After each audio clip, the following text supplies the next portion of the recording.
اے اللہ ہمارے درمیان تو اپنا اتنا خوف بانٹ دے جو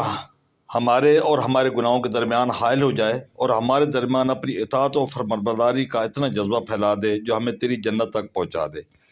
اور ہم اتنا یقین دے دے جس کے سارے دنیا کی مصیبتیں ہیچ اور آسان ہو جائیں، اور جب تک تو زندہ رکھ ہمیں اپنے کانوں اور اپنی آنکھوں اور اپنی قوتوں سے فائدہ اٹھانے کی توفیق دے۔ ہمارا قصاص اور ہمارا بدلہ ان سے لے جو ہم پر ظلم کرے، اور جو ہم سے دشمنی کرے اس کے مقابلے میں ہماری مدد فرما، اور دنیا کو ہمارا برا مقصد نہ بنا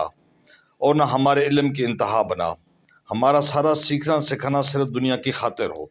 اور ہم پر کسی ایسے شخص کو مسلط نہ کر جو ہم پر رحم نہ کرے۔